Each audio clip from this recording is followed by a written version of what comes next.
기대해 나에게 주신 하루를 때론 피곤하고 일어나기 싫고 널 깨우는 알람 소리에 짜증도 나겠지만 안녕하세요. 오늘도 푸른 말씀 김경호 목사입니다. 주무시지 않고 나를 지키셨네. 오늘을 나에게 주셨네. 새 말씀 안에 주가 주신 사랑과 은혜와 능력. 오늘 우리가 함께 나눌 말씀은 이사야 30장 1절에서 7절 그리고 18절을 함께 보겠습니다. 여호와께서 이르시되 패역한 자식들은 화 있을진저 그들이 계교를 베푸나 나로 말미암지 아니하며 맹약을 맺으나 나의 영으로 말미암지 아니하고 죄에 죄를 더하도다. 그들이 바로의 세력 안에서 스스로 강하려 하며 애굽의 그늘에 피하려 하여 애굽으로 내려갔으되 나의 입에 묻지 아니하였도다. 그러므로 바로의 세력이 너희의 수치가 되며 애굽의 그늘에 피함이 너희의 수욕이 될 것이라. 그 고관들이 소안에 있고 그 사신들이 하네스에 이르렀으나 그들이 다 자기를 유익하게 하지 못하는 민족으로 말미암아 수치를 당하리니 그 민족이 돕지도 못하며 유익하게도 못하고 수치가 되게 하며 수욕이 되게 할 뿐임이니라. 네겝 짐승들에 관한 경고라. 사신들이 그들의 재물을 어린 나귀 등에 싣고 그들의 보물을 낙탄장에 얹고 암사자와 수사자와 독사와 및 날아다니는 불뱀이 나오는 위험하고 곤고한 땅을 지나 자기에게 무익한 민족에게로 갔으나 애굽의 도움은 헛되고 무익하니라. 그러므로 내가 애굽을 가만히 앉은 라합이라 일컬었느니라. 18절입니다. 그러나 여호와께서 기다리시나니 이는 너희에게 은혜를 베풀려 하심이요 일어나시리니 이는 너희를 긍휼히 여기려 하심이라. 대저 여호와는 정의 하나님이심이라. 그를 기다리는 자마다 복이 있도다. 아멘. 오늘 우리가 함께 묵상할 말씀은 여호와께서 기다리시나니라는 제목입니다. 이사야 30장에서 31장 이 두 장에서 이사야 선지자는 애굽과 동맹을 맺지 말라고 경고합니다. 그때 경고의 메시지를 듣고 있는 왕은 누구일까요? 학자들은 대체로 두 가지 견해를 말합니다. 하나는 북이스라엘의 마지막 왕 호세아이고 다른 하나는 남유다의 왕 히스기야입니다. 이사야 36장 이후를 보면 아시리아가 등장하고 또 히스기야가 등장하는 것을 볼 때 아마도 히스기야가 타당하다라고 생각이 됩니다. 히스기야는 잘 알다시피 남유다의 믿음 좋은 왕으로 유명하죠. 그는 아버지 아하스 왕이 더럽혔던 성전을 깨끗이 정화했고 각종 우상들을 격파했으며 여호와 예배를 회복시켰던 믿음의 사람입니다. 가장 유명한 사건은 히스기야가 병으로 죽게 생겼을 때 하나님께 기도하여 15년 생명을 연장받았던 이야기입니다. 히스기야는 정말 강구한 기도와 위대한 믿음의 사람임에 틀림없습니다. 그런데 왜 이사야가 30장, 31장에 애굽과 동맹하지 말라라고 강력하게 촉구하고 있을까요? 애굽은 이집트는 죄의 기원 혹은 이 죄에서 구속받지 못한 옛사람의 모습을 상징하는 이미지입니다. 따라서 애국과 동맹하는 것은 단순히 군사적 동맹을 넘어서 하나님을 믿지 못하는, 하나님을 불신하는 신앙의 태도라고 말할 수 있는데요. 그렇다면 히스기야의 믿음이 애국과 동맹한다, 여기 비춰봤을 때는 문제가 있다라고 추정할 수도 있습니다. 그래서 학자들은 히스기야에 관한 다양한 자료들을 통해서 아마도 히스기야가 젊은 시절 하나님을 의지하지 않았을 것이다 라고 추측합니다. 아버지 아하스 왕도 이렇게 타락했으니 히스기야도 젊은 시절 아주 이 굵직한 믿음을 갖지 못했던 것이 아닐까라는 거죠. 하지만 이사야 선지자와 미가 선지자의 친구였던 히스기야는 선지자들의 메시지를 듣고 회심하여 훌륭한 왕이 되었을 것이다 라고 추론을 합니다. 그래서 이사야 선지자 또 미가 선지자 이 선지서를 통해서 히스기야의 회심과 또 히스기야처럼 강구한 왕권을 가지고 있지만 쉽게 하나님 믿지 못했던 사람들도 복음을 듣고 회심하는 그런 선지자들의 어떤 능력, 이런 것들을 우리가 기대할 수 있습니다. 그런데 여러분, 히스기야 회심을 통해서 우리는 또 무엇을 배울 수 있겠습니까? 복음을 전해도 듣는 사람이 있고 또 복음을 전해도 듣지 못하는 사람이 있다는 사실입니다. 참 놀라운 것은 대단한 선지자가 있고 대단한 목사가 있어도 그 복음을 들어도 제대로 믿지 못하는 사람들이 꽤 많다는 거예요. 우리가 남유다와 북이스라엘의 수많은 왕들을 만나게 됩니다. 열왕기서를 또 역대기를 또 읽다 보면 또 선지자들의 이야기를 통해서 우리는 얼마나 많은 왕들을 만나게 됩니까? 그런데 이 위대한 선지자들의 메시지를 듣고도 회심하지 못한 왕들이 정말 많다는 사실입니다. 오늘 우리는 어떻습니까?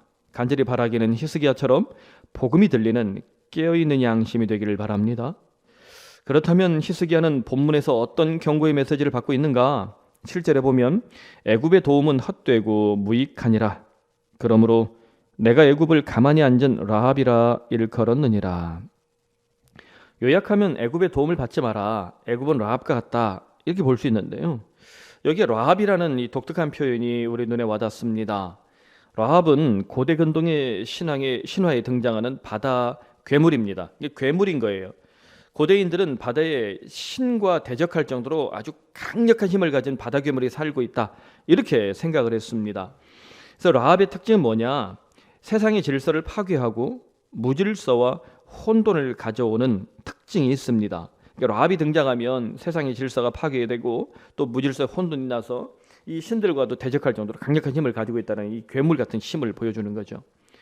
만일 이스라엘이 애국과 동맹 어떻게 된다는 말입니까? 라합처럼 된다는 말이에요. 하나님의 질서를 파괴하고 무질서 혼돈에 빠져서 하나님의 법을 어기는 괴물 같은 존재가 되고 말 것이다 라고 경고하고 있습니다. 사랑하는 성도 여러분, 오늘도 라합 같은 이 괴물의 손을 잡은 목사들 혹은 성도들 혹은 정치인들, 이런 사람들 얼마나 많습니까? 오늘 한국 교회의 부끄러운 모습들을 볼 때 하나님의 질서가 파괴되고 무질서 혼돈에 빠지는, 하나님의 법을 어기는 괴물 같은 존재들이 얼마나 많이 있습니까? 우리가 이 경고의 메시지를 반드시 크게 들어야 합니다. 그런데 이 라합의 상태를 이사야는 어떻게 묘사합니까? 라합이 그렇게 세고 아주 신과 대적할 정도로 아주 강력한 바다 괴물처럼 보이지만 이사야는 아주 대놓고 얘기를 해요. 가만히 앉은 라합이다. 가만히 앉은, 쉽게 말하면 무기력하고 형편없는 상태를 말합니다. 성경 원어대로 보면 아주 무기력하고 형편없는 상태, 어마어마하게 강력한 바다 괴물처럼 보이지만 뚜껑 까놓고 보면 무기력하고 형편없는 상태, 아무런 이 도움이 안 되고 아무런 힘이 없다는 거예요. 애굽을 라합으로 비유할 때는 더 이상 고대의 강력한 제국이 아니라 이빨 빠진 호랑이 같다는 말입니다. 그래서 애굽과 손을 잡으면 똑같이 망한다는 거예요. 결론적으로 히스기야가 이집트와 손을 잡으면 라합처럼 변질되고 고대의 세계 강국들에게 이빨 빠진 호랑이처럼 두들겨 맞고 무질서의 혼돈에 빠져서 결국 멸망하고 말 것이다 경고하고 있는 것입니다. 그렇다면 어떻게 이스라엘은 애국과 손을 잡지 않고도 북방의 강자 아시리아를 이겨낼 수 있을까? 18절 말씀이 정말 중요한데요. 그러나 여호와께서 기다리시나니 이는 너희에게 은혜를 베풀려 하십니다. 여호와께서 일어나시리니 이는 너희를 긍휼히 여기려 하십니다. 대저 여호와는 정의 하나님이시라. 여호와를 기다리는 자마다 무엇이 있도다? 복이 있도다. 할렐루야. 이사야 선지자는 기다리시는 하나님을 그 비결로 강조합니다. 하나님은 은혜를 베풀기 위해서, 긍휼히 여기시기 위해서 우리를 기다리고 계십니다. 오늘도 우리 하나님은 이 아침 나를 기다리고 계심을 믿으시길 바랍니다. 선지자들은 여호와 하나님의 특징을 기다리심으로 자주 묘사합니다. 따라서 하나님의 백성들 어떤 결단을 내려야 합니까? 첫째, 주를 기다리라. 둘째, 주께 돌아가라. 그러면 어떻게 된다고요? 복이 있도다. 할렐루야. 사랑하는 성도 여러분, 예수님은 이 땅에 오셔서 기다리시는 하나님의 얼굴을 선명하게 보여주셨습니다. 십자가에 달리신 우리 예수님은 우리가 결코 라합에게 빠질 수 없도록, 괴물 같은 존재가 될 수 없도록, 애국과 손잡을 수 없도록 거룩한 나침반이 되어 주십니다. 그러므로 여호와께서 기다리시나니, 지금 삶의 위기와 고난 앞에서 나를 유혹하는 라합은 무엇입니까? 코로나19 사태 앞에서 어떤 시험과 문제에 오늘 우리는 그토록 흔들리고 있습니까? 여호와께서 나를 기다리신다는 믿음을 붙잡고 우리 모두 주를 기다리고 주께 돌아갑시다. 삶의 어떤 고난과 위기가 닥칠지라도 괴물 같은 것들과 손잡지 않고 정의로운 믿음을 지켜내는 성도들에게 아버지 하나님은 최고의 복을 주실 줄로 확신합니다. 아멘. 하나님 아버지, 여호와께서 기다리시나니 이 말씀을 우리가 믿습니다. 가만히 앉은 라합, 죽은 시체 같은 라합, 괴물 같은 존재들 앞에서 주님 당당히 우리의 믿음을 지키며 여호와께서 기다리시나니 이 믿음을 붙잡고 주를 기다리고 죽게 돌아가는 주의 백성들에게 주님 복을 내려 주시옵소서. 이 오늘 험난하고 정말 위험한 코로나19 사태 앞에서 자비로우신 하나님 아버지, 푸른 사랑의 모든 성도들에게 하나님 애국과 손잡지 않고 더럽고 타락한 세력과 손잡지 않고 정의로운 믿음을 지키려는 이 성도들에게 주는 복의 복을 내려 주시옵소서. 예수님의 이름으로 기도드리옵나이다. 아멘.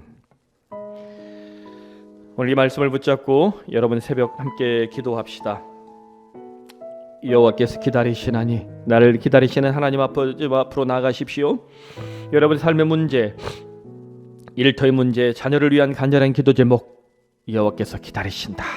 이 한 문장을 붙잡고 함께 기도합시다. 또 우리 푸른 사랑의 교회를 위해서 기도합시다. 코로나19 사태 때문에 현장 예배를 드리지 못하고 있는데 온라인 예배를 통해서도 동등한 은혜를 베풀어 주시옵소서.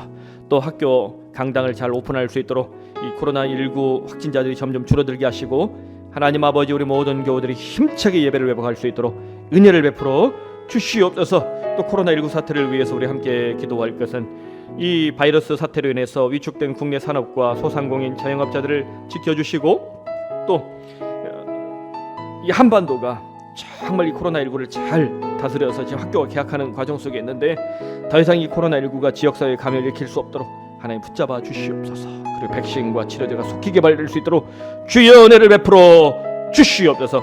우리 다 함께 기도하겠습니다.